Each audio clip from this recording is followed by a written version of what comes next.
Ecco, questa è Corte Perabona, il cuore della città, nel centro storico, uno degli angoli più suggettivi, storici e ricchi di arte della città. Potete immaginare anche vedendolo qua negli affreschi sul soffitto. Qui vengono a fare visite i turisti e le scolaresche. Tutto bene? No, c'è qualcosa che da qualche giorno non quadra e lo vedete lì davanti, sono dei sacchi di rifiuti abbandonati, c'è anche una pentola con all'interno delle bottiglie abbandonate. Che succede? Non c'è la raccolta dei rifiuti? No, la raccolta dei rifiuti da parte dell'azienda incaricata c'è, è puntuale, ma da qualche giorno è scattata quello che era stato prima segnalato, cioè che non vengono più ritirati i sacchi non conformi.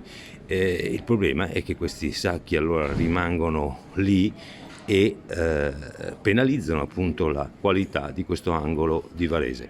Serve più sensibilità e senso civico.